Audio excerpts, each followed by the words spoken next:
new app. That's the big word on the street.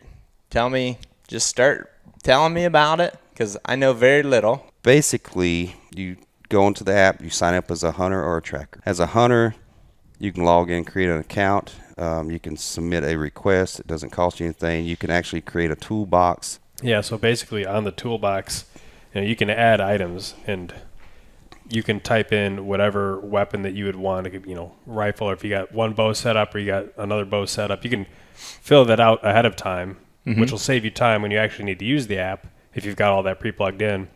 Because once you go to then make a request, it becomes pretty straightforward and easy in that you can ultimately just say, I need to make a request. Here were the stats about the hunt. I was this high up. I was using, this broadhead, or just select that weapon from your toolbox.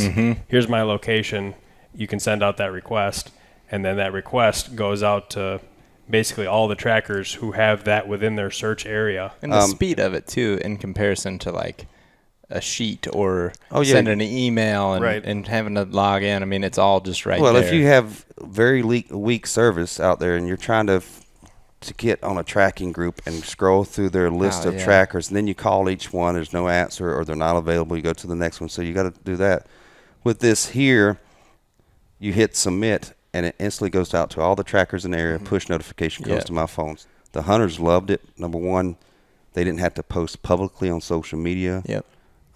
Especially if they were hunting that area and they didn't want someone to know where they're targeting a big buck. Or you're trying to get a hold of tracker at 11:30 at night, 12 o'clock at night. You don't want to text and call them, so you'll wait till tomorrow morning. Well, one hunter in particular I ended up tracking for, I got a request at like 11 o'clock at night. I was just got in bed, and I saw it wasn't far away. I called him up, made arrangements the next morning, went out there and found his deer.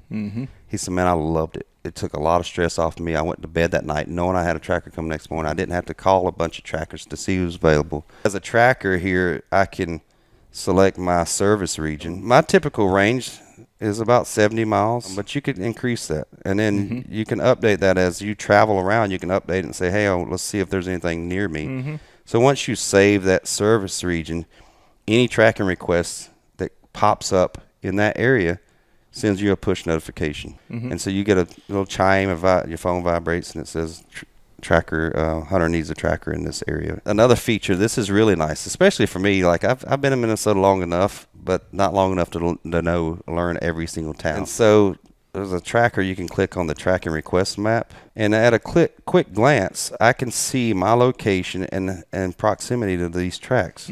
Red means the track's available. Green means it's covered. Another tracker's taking it.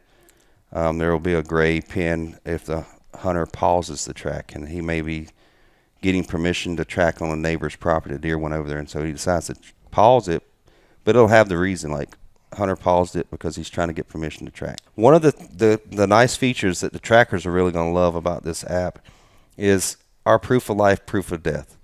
So there's a lot of reasons why you don't recover one.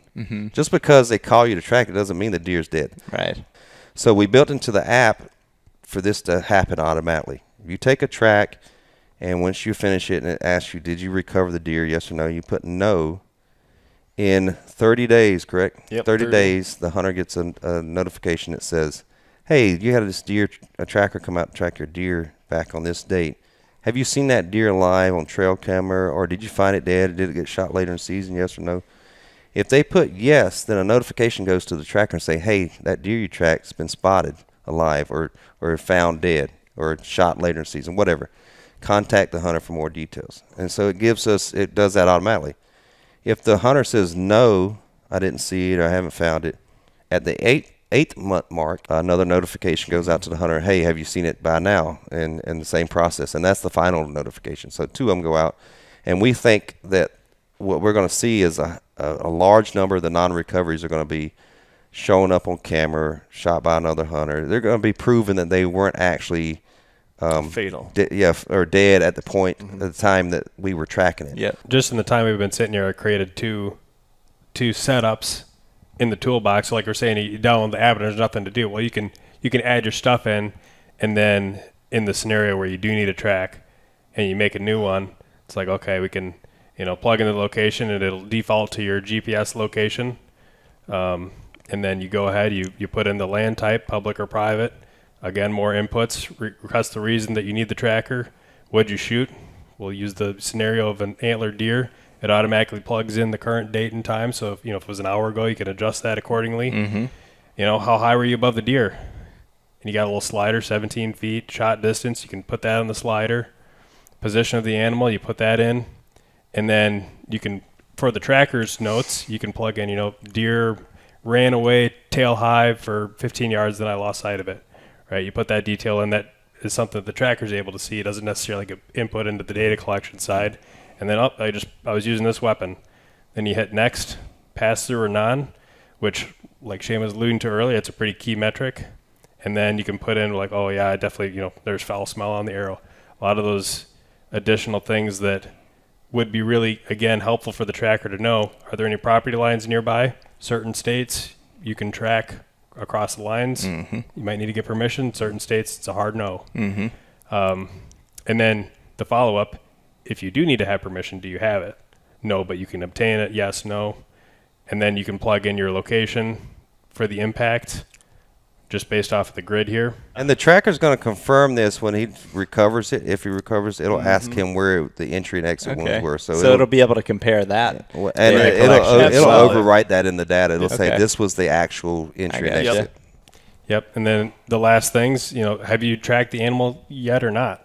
And if you click yes, how long did you wait? And you can plug in some information there. And how far you tracked it already. And that, again, may influence the tracker's decision-making process for when he actually takes the track and starts tracking.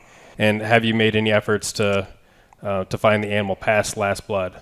Like searching water sources and whatnot. Yeah, and then you can upload additional images. And so if you have like, oh, this is what the blood looked like at the impact, you can upload that or a small video. You might have shot footage. That's what we would love as trackers. And so many people are using GoPros and cell phones and stuff these days. When I get video from a hunter showing the shot, I love that because then I can make a decision. But what happens when you text it to a hunter or however you send it, messenger, it's usually compressed and it's not high quality. This allows for full resolution, uncompressed transfers. Hit submit, and then that's it. You get a notification. I just got a notification. That's hilarious. I saw that pop up, and I'm like, I bet it is. Sure enough. I appreciate you guys taking the time to share it, and also just appreciate the fact that this is going to be something that's available for hunters and trackers. I think it's great, and I'm excited to see how it helps everybody.